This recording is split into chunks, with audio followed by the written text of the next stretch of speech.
World of entertainment, so and a junior check with a fata uni no sumo. Jedibi esomo. Ahosepe mere enye. Ahana dear course entertainment, dear wate. Dear won't be wakwa wate be munche muno. Just a guys, sumo because Ghana fuchi moa.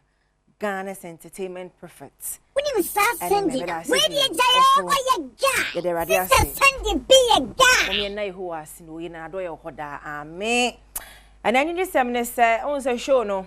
I am a banner me can I make and no. The person was watching watching.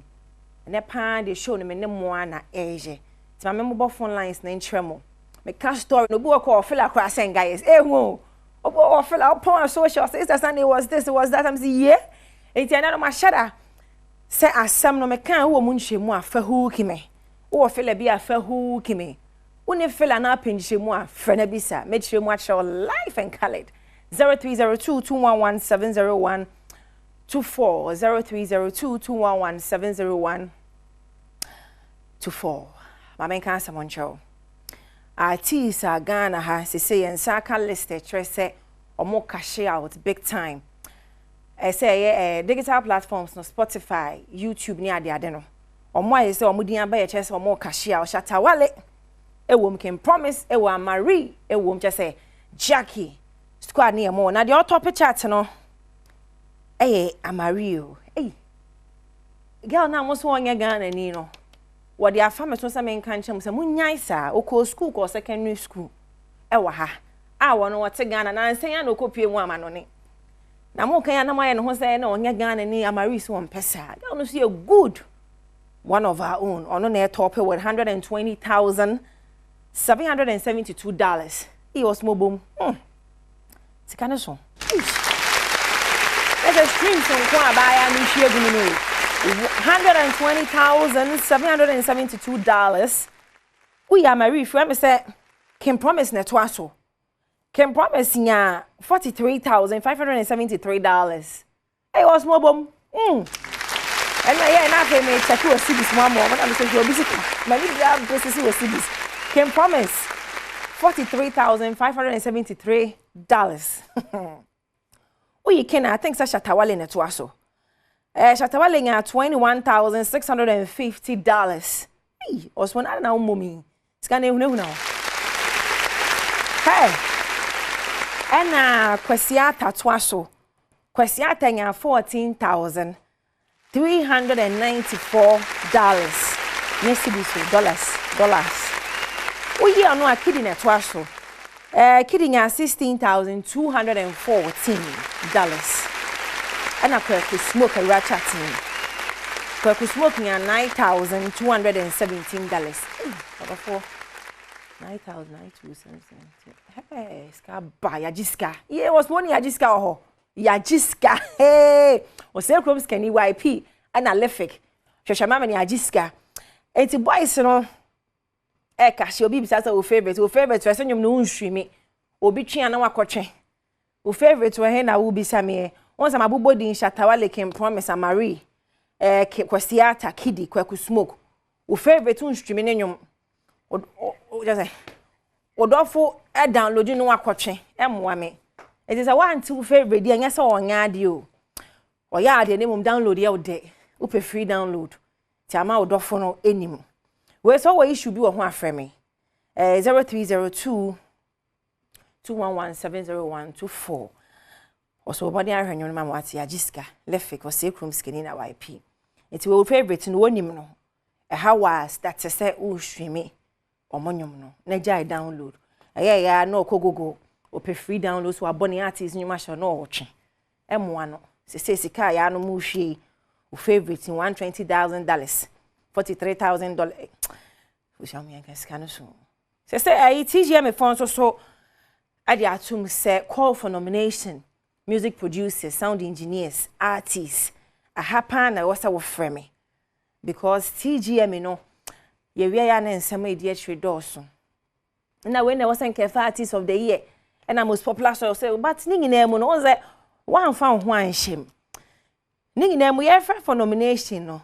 O favorite no on fa paper scram ko to ho nche say afi ma ye adwuma na mom article 1 post to Facebook honom say afi TGMA ntwa mani hye omo na nkomo free one way artist na me say article 1A o ya se yantu ye ni hye ono enwome no abo afi ni nyina ho hia sa obeme ye hu na wo de atoso na board no etimi etie ni akohwe stream ni nyina ka ho bi basa wo ko social no so koye se omo ntwa mani hye omo ni adaje omo betwa mani sei isa wo de adwuma ni bejaye na board ne nsaka na aso anwum ni nyo anyom to no mommy daddy a wo hwe ma no pay ska wom ba wo so akwala wo hwe mi nyese ska wom ti school no wo bejaye sa wo bonyum we mu nyina o makọ school kofo wa ha nyina obi akọ school afei na wo management meet be ma contract untimi nkan because wan kọ school ska de wom but the kan kọ school no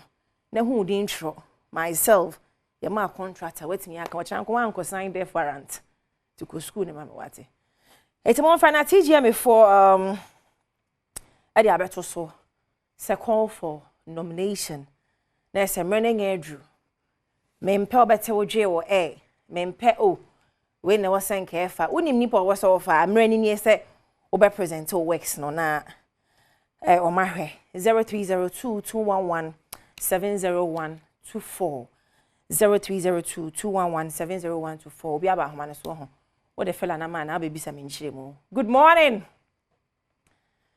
Hello. Wakwame, good morning. Morning. Wakwame, Pacho, hina frame me fiano pay. Hello, Wakwame. Morning. Wakwame, Pacho, hina frame Pacho into who TV no so hina frame me fiano pay. What you have into one article? Pacho say. Hello. Hello. Oh, Bakwame, utie hu TV no so. Abedin na one article wala nkan. Bakwame, utie hu TV no so. Di kan ja hu tie. O se afani ada ni anfa hwan anka ho. One article wala nkan. Hwan aminti o. Article 1. Na so wo streaming enyum. Bakwame article 1 when last now streaming enyum on digital platform. What you opo me kwam pesefi Elmina. Bakwame Elmina for ho ya no pay. But now besides that article 1 enka ho no when last now streaming article 1 nyum on digital platform so. But oh Bakwame uti o what TV no so. Mo yini free so for mama wate. Obi for aba so. Enti no obi na besides that article 1 enka ho won ka ho because when streaming nyum no. Oh, ngene na akungolo nyenye sa anya party ase ne bebo na wa ankasa unko stream nyenye ti we pa da nya me eye fokofo ne na de omo list aba eti TGMA oma freni submit entries at www.entry.ghanamusicawards.com. Make a deadline is 16th of February 2025. Can I count 23? Can I more back? It's by 16 dear. Na bra kwame article 1 adwuma na nka modi akọ. Entry na eni www.entry.ghanamusicawards.com. Inso ho fama men. Na fela makafe pando Beyonce. Mando Beyonce. Was unless I'm with your destiny. 2 missed calls is enough. Obi bisa so Canada be ni. Pe hu keme. Obesa o chem de o kan ina me bone ton fa o chem say wo destiny wo hyebre enkura na enfreni bebre. We kwada be ne ya adwen. At least 2 missed calls here eye. Because we odofo o freni pa no ba ako. Me no. When timi amfa na just why busy now friend ba akwa went me amfa then na just friend 10 a wo be for bit me first miss course nko 15 wo hyebre won ho eno na obi sawe so wo sesa wo hyebre nkwita na and friend bebre we ye to mu amo no contact no why Ademu aba so. Hi, good morning Ademu. Good morning. Pacha hina friend me friend opay Efefi kwesimitim takrade. Okay, tadi aso record a Record wa hade. Okay, anopa wo fela na apenchire mu Ye friend na enchiremu na Dim Nation on listen no dana. Pacha say Dim Nation. Aha, baby Janso. Janso, meba Janso. I'm not recording on a yantin. But your Janso, meba. You know, or a shatta wallet $21,000. Can promise $43,000. Amari $120,000. Kwasiata $14,000. Kitty $16,000. Bakusmo $9,000. I'm sorry. Patron Angen. Enjoy. Is way. Enjoy. Wait me. Nowadays stream one. Or then I'm so all spread this canoe. Or they watch it. No woman the pants and wire and all stream now non spread. Now no don Angen. And then the Becasata. Yo, yeah, cannot swear. One sweat. And me and room. Why? That the other stream. Or they stream canata, one and all craft and canama one.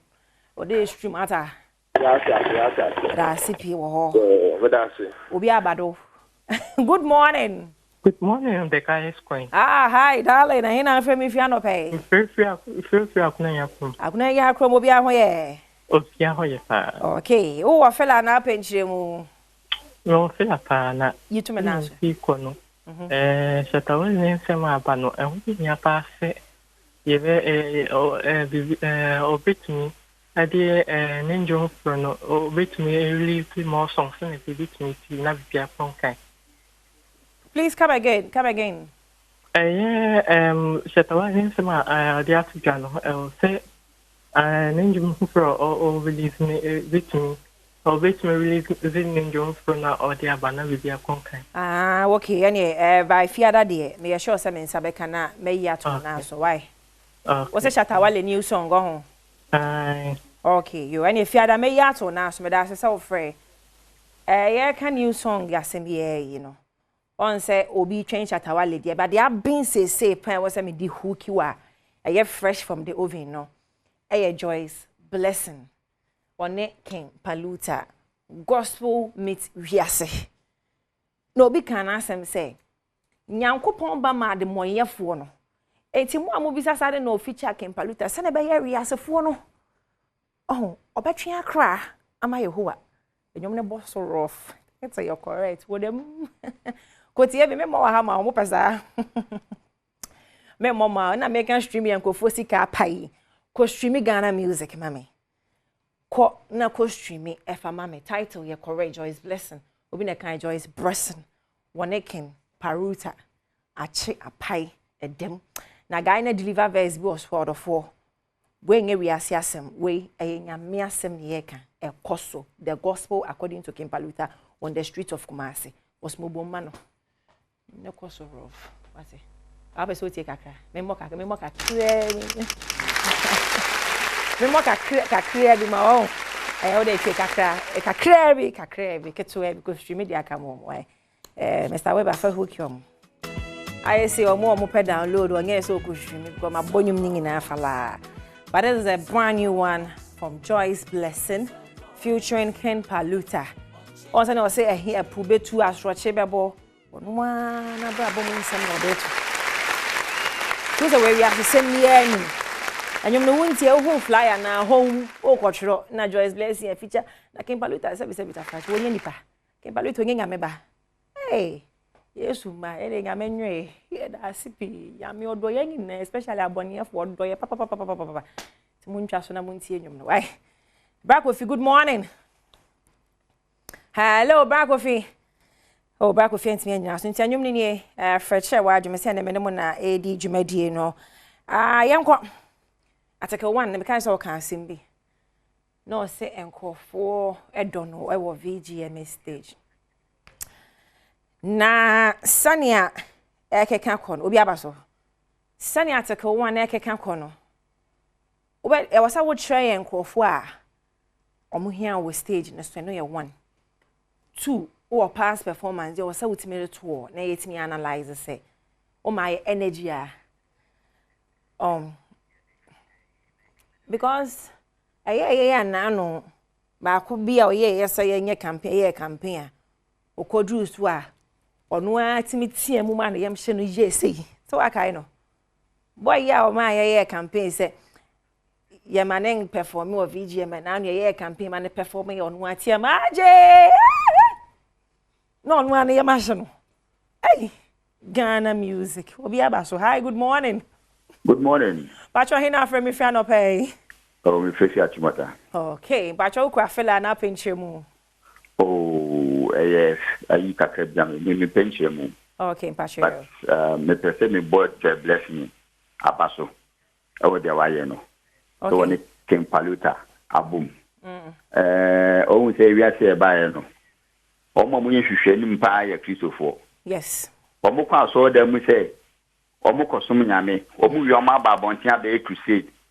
Afhwehwe ni pafofo de omo akwa so, omo wi no omo aksa suban so atama pamu sankofo na yi omo afia so dem de omo akwa bontin. Yes. Eti say maame no atimi akofre papa we timi aya kwalaboa, yakopon hira omo. Yes. The way na kire say ye yina ye ba ko. Nyame hira wo program ye friend kan lo. Ye no wife. Me no etia chimota. Okay. And me maame Florence Agala on what I guess. Okay. Amen. Nyame Shrounds, me da sipi man from the last caller. Hi, good morning. Hello, Sister Sandy. Onyankopon asomdwe nkan. Enka won so. Your friend me Kofi na me free of anko. Me yesofo. Okay, Papa Kofi. Me ma bi o hono ma won a Christopher. Yesu sun fa ne ma nchekere ye ho. Na Bible na da wono bibie no ekoso asase so a enim. Preach. Ba won pa akenkan pese ubefu no nyame adwuma da bia bu onyame adwuma animtia. Because Radi Yankopon so obade nyina no wie wotena ase no hwe. No hunu se de oye ye nyina ye. Enu ntima obi bie mu aten. Akola na ono maame ne ye no. Ono so ye onyame ba. Kristo no ba wi ase no so oba na de bonyefo ba wa ma na papa yefo. Yeah no amen. Enti woni pa bi otena ba bi jeje ne ne ano. Ono owudi ni be ko osura hemam no ono so te ono ntimi nkobi. Papa so fu manem koma me. Because esa was on pin one sa woni wonyame ntem. E giant crop one sem. Ema Kristo so mo enya fe. Family man chichiri ni pe be du ba bi ni o se mre bi Pentecost afa du ba bi ni ase afa di oba kwan patrize amara. Me ntimi nko ho. De enti na yensa. Eni pe dua no what saying. Atade no ye pamoyin.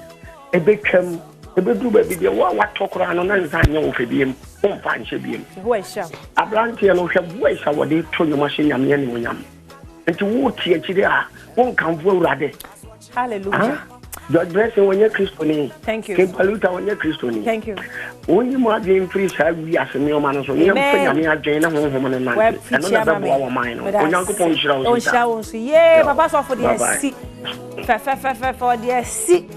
Chese na me ka no nyankopon ba ma de moneyefo a Christopher no be ye be stress momu bi no mo susu njaji nipa obi o hu se pe no o je go fotimi je bi sa ko fi ampe me ka tons baba